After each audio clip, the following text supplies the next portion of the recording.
पिछली बार हम पढ़ रहे थे श्री राम जी की कथा का महात्म्य, राम नाम का महात्म्य, निर्गुण और सगुण दोनों में भी राम नाम के महत्व को गोस्वामी जी ने प्रतिपादित किया, उसे हमने समझा। फिर उन्होंने बताया कि राम कथा का महात्म्य क्या है। राम कथा में क्योंकि श्री राम के गुणों का वर्णन है और वो गुण किस तरीके से हमारे पाप तापों को शमन करते हैं और हमें सदमार्ग सदगति की ओर लेके जाते हैं।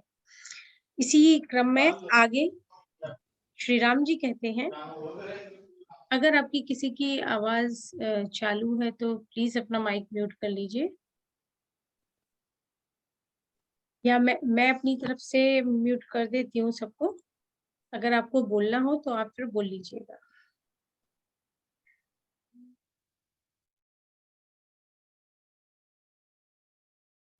माता जी आपका भी म्यूट हो गया है।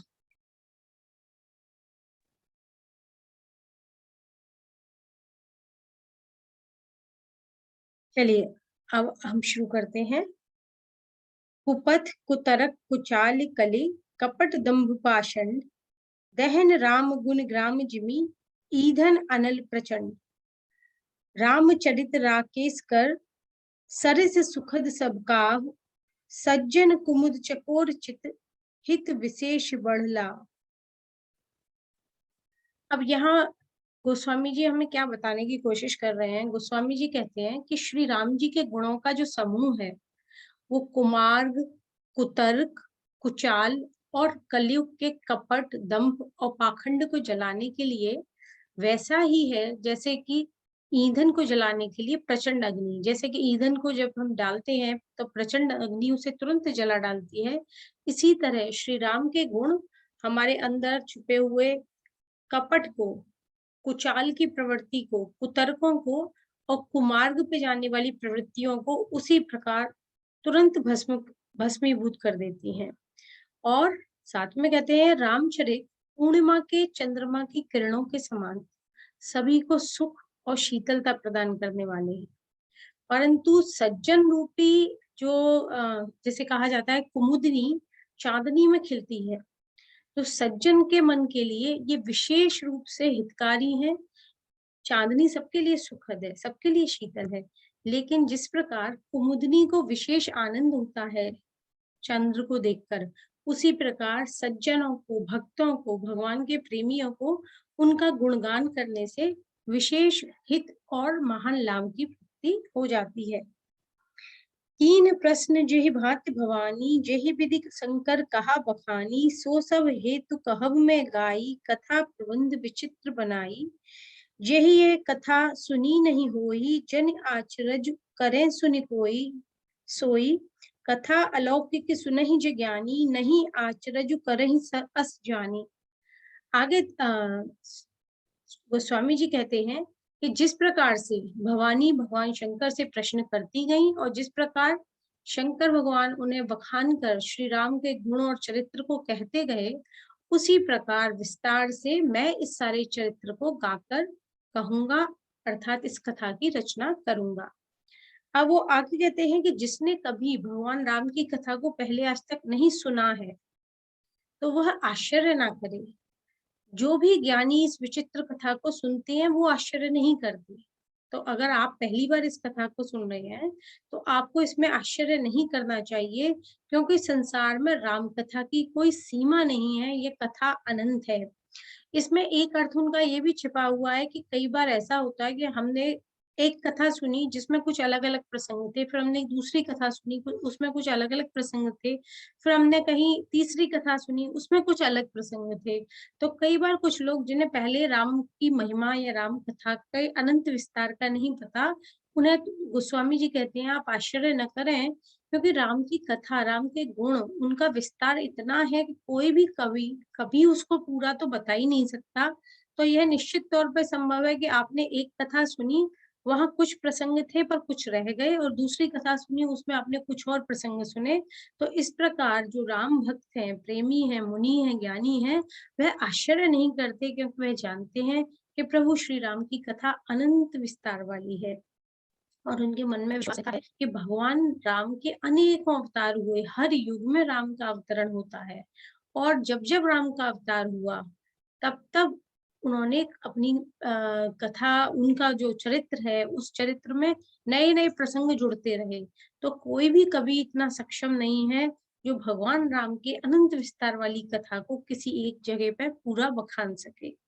फिर वो उदाहरण के लिए कहते हैं कि राम कथा के मिति जग नाही, अस प्रतीत तिन के मन माही, नाना भांति राम अवतारा, रामायण सतकोटि अपारा। तो वो कहते हैं कि राम भगवान के कितने अवतार हुए, तो यहाँ पर वो एक संख्या सी देते हैं, सतकोटि अपारा, यानी एक तरीके से अनंत ही कहा जाएगा, 100 करोड़, और आगे कहें तो अपार, यानी आप गिन ही ना सकें, इतनी रामायण है, इतने अवतार हो चुके हैं। तो इतनी कथाओं को कहने में कौन सक्षम है, अर्थात कोई भी सक्षम नहीं है। आगे, कलप भेद हरिचरित सुहाए, हाथे अनेक मुनि सन गाए, करिय न संशय अस उर आनी, सुनिय कथा सादर रतिमानी। और हर कल्प में कल्प भेद के अनुसार श्री हरि के सुंदर चरित्रों को मुनियों ने अनेक प्रकार से गाया है। हृदय में आप ऐसा विचार कीजिए, और जब आप इसको समझ जाएंगे तो आपके हृदय में किसी भी प्रकार का संदेह स्थान नहीं बना पाएगा, और आप आदर से इस कथा को सुनिए। राम अनंत अनंत गुण, अमृत कथा विस्तार, सुन आचरजु न माने जिनके विमल विचार।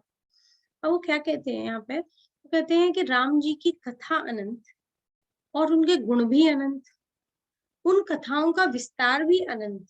तो जहां पर इतनी चीजें हैं जो सभी अनंत हैं, तो कोई भी ज्ञानी, कोई भी मुनि इनके बारे में जब कथा आएगी तो वो आश्चर्य नहीं करेगा, क्योंकि वह निर्मल भाव से इसको स्वीकार करेगा कि हरि अनंत, हरि कथा अनंता।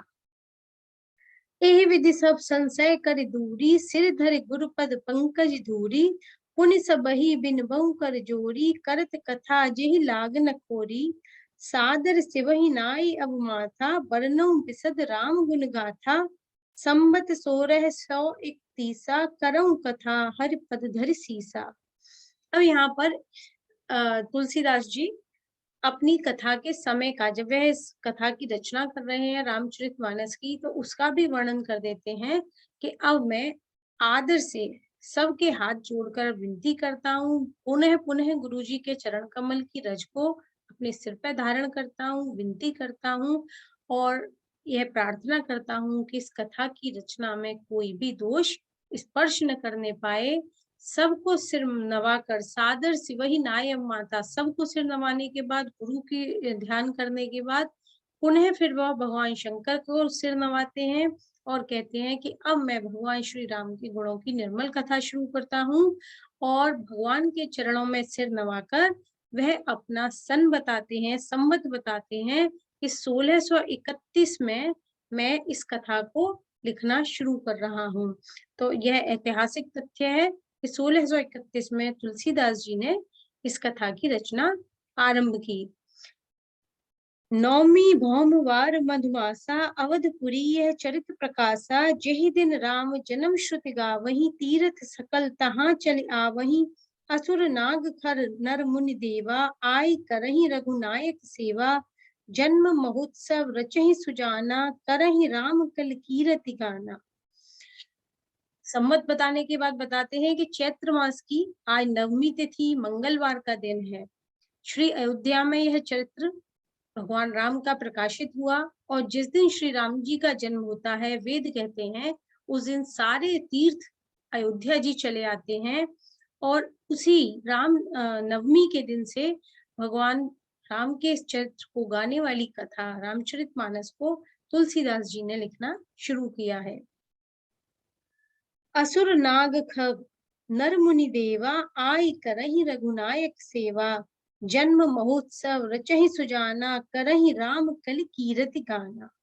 और जैसे श्री राम जी के जन्म का महोत्सव अयोध्या जी में मनाया जाता है, तो न केवल मनुष्य वरन असुर नाग पक्षी मुनि देवता सब अयोध्या जी में आकर भगवान रघुनाथ जी की सेवा करते हैं। बुद्धिमान लोग, भक्त लोग भगवान के जन्म का महोत्सव मनाते हैं और भगवान श्री राम की कीर्ति का गान करते हैं। मज्जहि सज्जन वृंद बहु, पावन सरजू नीर, जपहि राम धरि ध्यान उर सुंदर श्याम शरीर। और मज्जहि स्नान करना। सज्जन लोग पावन सरयू नदी में जाकर स्नान करते हैं, भगवान श्री राम का ध्यान और उनके भगवान श्री राम के नाम का जप और उनके सुंदर श्याम शरीर का ध्यान करते हैं। दरस परस मज्जन अरूपाना हरई पाप कह वेद पुराना नदी पुनीत अमित महिमा ते कहि न सकई शारदा विमलमति। राम धामदा पुरी सुहावनी लोक समस्त विदित अति पावनी। चार खान जग जीव अपारा अवध तजें तनु नहीं संसारा। सब विधिपुरी मनोहर जानी सकल सिद्धि प्रद मंगल खानी। विमल कथा कर कीन आरंभा सुनत न साहि काम मद दंभा। यहाँ वह कहते हैं कि सज्जनों के बहुत सारे समूह उस दिन प्रातः काल से ही सरयू जी में स्नान करने लगती हैं, उसके पवित्र जल में, अपने मन में अपने हृदय में सुंदर श्री राम के श्याम शरीर का ध्यान करते हैं, उनके नाम का जप करते हैं। और साथ में कहते हैं कि वेद पुराणों में कहा गया है कि सरयू नदी का दर्शन, पवित्र सरयू का दर्शन, उसका स्पर्श, उसका स्नान और उसका आचमन पापों का नाश करने वाला है। यह नदी बड़ी पवित्र है, इसकी महिमा अपार है और इसकी महिमा को तो सरस्वती जी गाने में भी सक्षम नहीं है। क्यों? क्योंकि यह शोभायमान अयोध्यापुरी श्री रामचंद्र जी के परम धाम को देने वाली है, साकेत धाम को देने वाली है। सभी लोकों में यह प्रसिद्ध है कि यह पवित्र नदी जगत में अंडज, स्वेदज, उद्भिज और जरायुज चारों प्रकार के जो अनंत जीव हैं, इनमें से किसी भी प्रकार के जीव को, चाहे कोई भी हो, किसी भी योनि में हो, जब अयोध्या में शरीर छोड़ता है तो उसको मुक्ति प्रदान कर देती है। वे फिर वापस संसार में नहीं आते, वे साकेत धाम में जाते हैं। सब विधि पूरी मनोहर जानी। इस अयोध्यापुरी में सब प्रकार से मनोहर सभी सिद्धियों को देने वाले कल्याण की खान भगवान श्री राम के कथा का मैं गान आरंभ करता हूँ और इसे सुनने से काम, मद और दंभ नष्ट हो जाएंगे। रामचरित एहि नामा सुनत श्रवण पाई विश्रामा। मन करे विषय अनल बन जरई होय सुखी जो एहि सर परई। रामचरित मानस मुनि भावन बिरचउ शंभु सुहावन पावन। त्रिविध दोष दुख दारिद दावन कलि कुचाल कलु कलुष निसावन। रच महेश निज मानस राखा पाय सुसमय सिवासन भाषा। ताते रामचरित मानस बर धरेउ नाम हिय हेरि हर्ष हर। कहूं कथा सोई सुखद सुहाई सादर सुनहु सुजन मन लाई। आगे कहते हैं कि इसका नाम मैंने रामचरित मानस क्यों रखा? क्योंकि इसको सुनते ही कानों के द्वारा जब आप सुनते हैं इसका पाठ, इसका गान, तो इसको सुनते ही कान के द्वारा ही आपके अंदर प्रवेश करेगी और आपका मन रूपी हाथी जो विषयों की अग्नि से जल रहा है, वह जब इस रामचरित मानस रूपी सरोवर में आ जाएगा तो वह पूरी तरह सुखी हो जाएगा। ये घुसती कहाँ से? रामचरित मानस का पाठ आप अपने कानों से जब सुनेंगे और आपका मन, उसकी उपमा हाथी से देते हुए कहा है, वह विषय विकार काम वासनाओं के दावानल में, अग्नि में जल रहा है और जब इसके ऊपर रामचरित मानस रूपी वर्षा पड़ेगी तो यह सुखी हो जाएगा, उस अग्नि से इसे शांति मिल जाएगी। रामचरित मुनि मानस मुनि भावन बिरचेउ। अब आगे कहते हैं कि रामचरित मानस मुनियों को बड़ा प्रिय है। क्यों प्रिय है? क्योंकि इस सुहावने और पवित्र मानस की शिव जी ने रचना की है। ये तीनों प्रकार के दोषों, दुखों और दरिद्रता को, कलयुग की कुचालों को और पापों को नाश करने वाला है, इसलिए सभी ऋषि मुनि इस पर बड़ा प्रेम रखते हैं। और कहते हैं कि भगवान महेश ने इसको रचने के बाद इसे अपने मानस, अब देखिए मानस शब्द के बार बार उन्होंने अर्थ दिए। एक मानस का अर्थ दिया सरोवर के रूप में, दूसरे मानस का अर्थ अब यहाँ दे रहे हैं हृदय के रूप में, कि उसको अपने मानस में, अपने मन में उन्होंने इसको बना के और अपने पास अपने मन में छुपा के रखा हुआ था।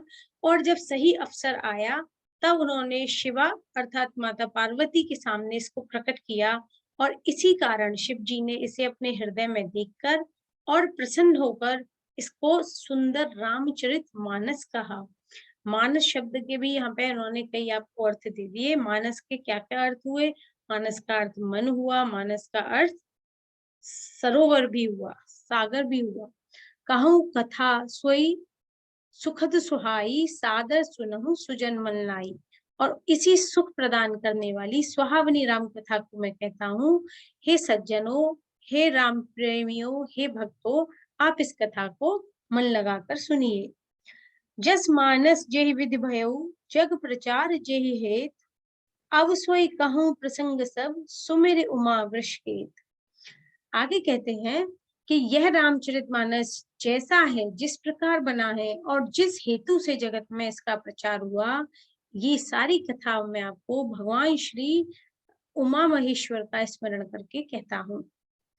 शंभु प्रसाद सुमत ही हुलसी, रामचरित मानस कवि तुलसी, करई मनोहर मति अनुहारी, सुजन सुचित सुन लेव सुधारी, सुमत भूमि थल हृदय अगाधु, वेद पुराण उदध घन साधु, वर्षहि राम सुजस बरबारी, मधुर मनोहर मंगलकारी।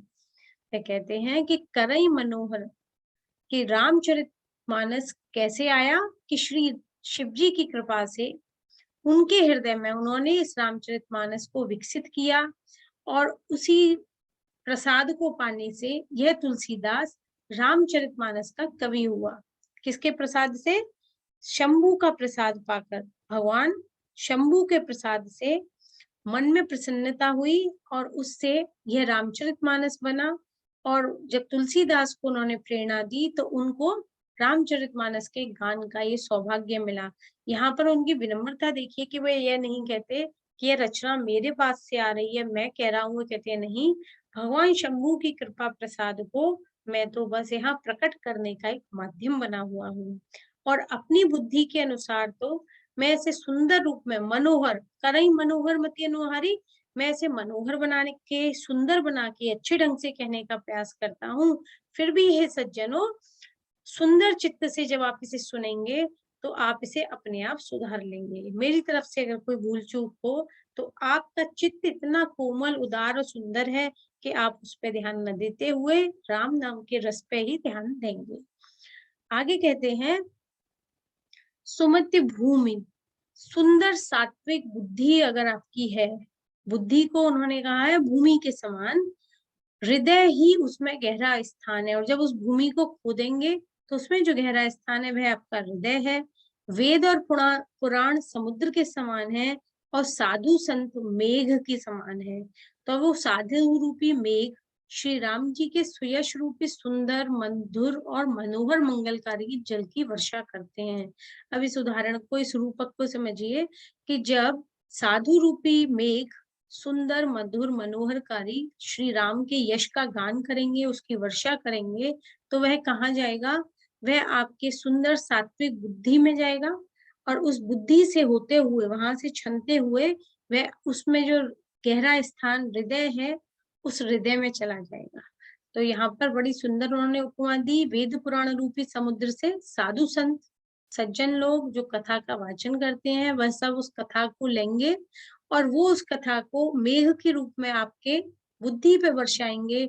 और अगर आप वहां पे थोड़ा स्थिर होकर उस कथा में डूबने का प्रयास करेंगे तो वह कथा आपके हृदय तक जाएगी, और जब आपके हृदय में वह नीचे प्रवेश करेगी तो जो काम क्रोध से, उसकी अग्नि से जलता हुआ आपके मन रूपी हाथी है, उसको वह शांति प्रदान करेगी। तो बहुत ही सुंदर एक रूपक के द्वारा उन्होंने और फिर से स्पष्ट किया राम कथा के महत्व को। आगे कहते हैं, लीला सगुन जो कहीं बखानी, सोई स्वच्छता करे मलहानी, प्रेम भगत जो बरन न जाई, सोई मधुरता सुशीतलताई, जो जल सुकृत सालिहित होई, राम भगत जन जीवन सोई, मेधा महिगत सो जल पावन, सकिल श्रवण मग चले सुहावन, भरे सुमान सुथल स्थिराना, सुखद सीत रुचि चारु चिराना। आगे अब क्या कह रहे हैं? आगे कहती है कि अब मैं सगुण लीला का विस्तार करूंगा। तुलसीदास सगुण राम के भक्त हैं, वह कहते हैं मैं सगुण लीला का विस्तार से जब वर्णन करता हूँ तो राम के सुयश रूपी जल की जो निर्मलता है, जो हमारे मलों का नाश करने वाली है, इसमें प्रेमा भक्ति का वर्णन नहीं किया जा सकता, और वही इस जल की मधुरता और शीतलता है। जब निर्गुण भक्ति का प्रतिपादन करते हैं तो वहां ज्ञान की प्रधानता होती है, और जब सगुण की लीला का वर्णन करते हैं तो उनके राम के माधुर्य के कारण उनकी मल नाशिनी निर्मल प्रेमा भक्ति इसमें से छलकेगी, और वही इसका सबसे बड़ा मुख्य तत्व इस कथा का क्या होगा, इस जल की मुख्य विशेषता क्या होगी, इसकी मधुरता और शीतलता। राम के सुयश रूपी, आगे बढ़ते हुए कहते हैं, जो जल सुकृति सालिहित होई, राम के सुयश रूपी जल को सत्कर्म रूपी धान के लिए हितकर बताते हैं। फिर से एक रूपक देते हुए कहते हैं कि सत्कर्म रूपी धान की खेती के लिए किस चीज की सबसे ज्यादा जरूरत है, वह है राम के सुयश रूपी जल की, अर्थात प्रभु के गुणगान की, नाम जाप की। और श्री राम जी के भक्तों का तो जीवन ही यही है कि वे पवित्र जल बुद्धि रूपी पृथ्वी पे गिरे और सिमट कर सुहावने कान रूपी मार्ग से चले, और मानस अर्थात हमारे हृदय रूपी श्रेष्ठ स्थान में वह इकट्ठा हो जाए, स्थिर हो जाए, और वही फिर स्थिर होने के बाद सुंदर, रुचिकर, शीतल और सुखदाई हो जाएगा। तो यहाँ पर बड़ा सुंदर उसी रूपक को और विस्तृत किया गया है कि किस प्रकार अगर हमें अपने सत्कर्म रूपी अन्न को उपजाना है और बढ़ाना है तो हमें क्या करना होगा कि जो राम के नाम का गान, सुयश रूपी गान का पवित्र मेघ का जल गिरेगा, उसको धीरे धीरे जब वह हमारी बुद्धि रूपी पृथ्वी पे, भूमि पे गिरा, फिर वह धीरे धीरे छनता हुआ मानस हृदय तक जाएगा, और वहां पर जब वह स्थिर हो जाएगा तो वही सुंदर, रुचिकर, शीतल और सुखदाई आनंद का स्वरूप प्राप्त करेगा। सुठ सुंदर संवाद वर बिरचे बुद्धि विचार, तेई एई पावन सुभग सर घाट मनोहर चार। अब देखिए बड़े सुंदर सुंदर रूपक देखिए इस कथा को आगे बढ़ा रहे हैं। वह कहते हैं इस कथा में बुद्धि से विचार कर जो चार अत्यंत सुंदर और उत्तम संवाद रचे गए हैं, वही इस सुंदर पवित्र सरोवर के चार घाट हैं। तो पहले मानस अर्थात सरोवर बताया, अब कहते हैं सरोवर में ये एक अगर ये चौकोर सरोवर की उपमा देते हुए कहते हैं कि इसमें चार घाट बने हुए हैं चारों तरफ। वो चार घाट कौन से हैं, तो वो चार संवाद, ये कथा एक से एक को जो गाई जा रही है, तो चार स्थलों पे विशेष रूप से गाई जा रही है। कौन सी जगह, कि भुशुंडी और गरुड़ के रूप में संवाद हो रहा है, माता पार्वती और शिव जी के रूप में संवाद चल रहा है, ऋषि याज्ञवल्क्य और उनके साथ भरद्वाज ऋषि के बीच में संवाद है, और तुलसीदास सामने अपने संतों को संबोधित कर रहे हैं। तो इन चार स्तरों पे यह कथा चलेगी, और इन चार स्तरों को आप इस कथा की चार रामचरितमानस रूपी सरोवर के चार घाटों के रूप में समझ सकते हैं। आगे और इसका विस्तृत वर्णन करते हुए कहते हैं, सप्त प्रबंध सुभग सोपाना, ज्ञान नयन निरखत मन माना, रघुपति महिमा अगुण अबाधा, बरनव सोई बर बार अगाधा, राम सीय जस सलिल सुधासम, उपमा बीच बिलास मनोरम, पुरइन सघन चार चौपाई, जुगति मंजुमन सीप सुहाई। इस पवित्र कथा में 7 कांड जो हैं, वही इस सरोवर की, मानस सरोवर की सुंदर 7 सीढ़ियां हैं, और इनको ज्ञान रूपी नेत्रों से देखेंगे तो आपका मन प्रसन्न हो जाएगा। श्री रामचरितमानस में 7 कांड हैं, और ये कांड इन्होंने सीढ़ियों के समान बताए हैं। श्री रघुनाथ जी की निर्गुण और निर्बाध महिमा का जो वर्णन किया जाएगा, वही इस सुंदर जल की अथाह गहराई है। जब उन्होंने ऐसी गहराई देने का प्रयास किया है जिसका आप था नहीं ले सकते, तो वहां फिर रघुनाथ जी के निर्गुण स्वरूप से उपमा दी है। श्री रामचंद्र जी और सीता जी का यश अमृत के समान जल है इस सरोवर का, और इसकी जो उपमा दी है वह तरंगों का मनोहर विलास के समान उपमा देते हुए कहा है, उपमा बीच विलास मनोरम, और राम सीय जस सलिल सुधासम। तो बीच बीच में जो ये उपमाएं और रूपक देते चलेंगे, वो क्या है, इस राम कथा के बीच में जो तरंगे हैं उसको उन्होंने कहा है, ये सारी उपमाएं इसमें दी गई हैं। सुंदर चौपाइयां इसमें घनी और फैली हुई कमलिनियां हैं। जो चौपाई है वह राम कथा की कमलिनी है, और कविता की युक्तियां सुंदर मणि मोती उत्पन्न करने वाली सीपियों के समान है। तो जहां जहां सूक्तियां आपको मिलेंगी, वो सब सूक्तियों को वह कहते हैं कि वह कविता में मणि मोती उत्पन्न करने वाली सीपियों के समान है। आगे और इसके प्रसंग में कहते हैं,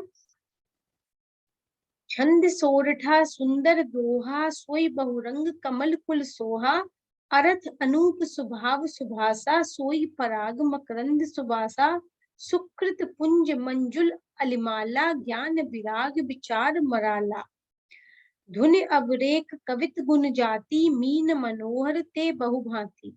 अब वैसे तो है कविता का शास्त्रीय पक्ष है, कविता में कौन सी शैली है, कौन सी भाव है, किस प्रकार की भाषा है, किस प्रकार के छंद का प्रयोग है, पर उन सब का बड़ा ही सुंदर यहाँ पे वर्णन करते हुए तुलसीदास जी कहते हैं कि जो आप सुंदर छंद सोरठे और दोहे इस कथा में पढ़ने वाले हैं, वह इस राम कथा रूपी सरोवर में बहुरंगे कमलों के समूह के समान आपको दिखेंगे।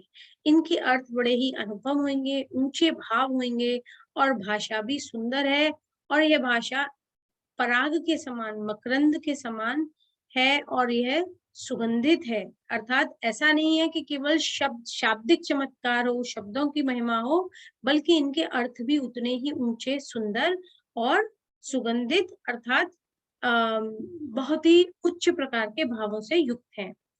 सुकृत पुंज मंजुल अलिमाला, ज्ञान विराग विचार मराला, धुन अवरेव कवित गुण जाति, मीन मनोहर ते बहुभांति। सत्कर्मों के पुंज, भौरों की सुंदर पंक्तियां हैं, क्योंकि राम कथा रूपी सरोवर तक आने के लिए आपको किस चीज की सबसे ज्यादा जरूरत पड़ेगी, सत्कर्मों की, पुण्यों की। अगर पुण्य संचय नहीं होगा तो ना तो आप राम कथा में बैठ सकते हैं, ना ही उसे सुन सकते हैं। तो वह कहते हैं कि सत्कर्मों के पुंज, भौरों की सुंदर पंक्तियां हैं, ज्ञान वैराग्य और विचार हंस के समान है। ज्ञान, वैराग्य और विचार की तुलना यहाँ हंस से की है, जो कि दूध और पानी में अंतर कर सकता है, जो निर्क्षीर विवेक रखता है। कविता की ध्वनि, वक्रोक्ति, गुण और जाति ही अनेक प्रकार की मनोहर मछलियां हैं। तो यहाँ पर वे शास्त्रीय पक्ष को भी बड़े सुंदर ढंग से बताते हुए कहते हैं कि इस कविता में ध्वन्यात्मकता है। जब आप चौपाई, दोहा, सोरठा पढ़ते हैं तो वहां ध्वनि का चमत्कार भी है, वक्रोक्ति का गुण है, और कविता के जितने भी विविध प्रकार हैं उन्हें आप सुंदर इस सरोवर की मछलियों के समान जानिए। अर्थ धर्म कामादिक चारी, कहब ज्ञान विज्ञान विचारी, नवरस जप तप जोग विरागा, ते सब जलचर चारु तड़ागा। अर्थ, धर्म, काम और मोक्ष, ये हमारे चार पुरुषार्थ हैं, और ये चारों, और साथ में ज्ञान विज्ञान का विचार, काव्य के 9 रस, जप, तप, योग और वैराग्य के प्रसंग, ये सब चीजें आपको राम कथा में मिलेंगी। और वो सब है क्या, तो उपमा देते हुए कहते हैं कि वे सब चीजें इस सरोवर के सुंदर जलचर जीव हैं। क्या क्या?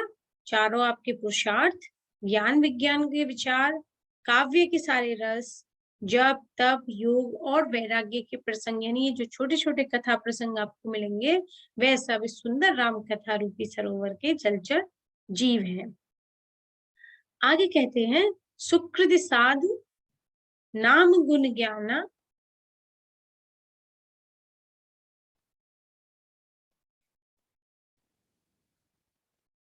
एक छोटा सा ब्रेक ले लेते हैं।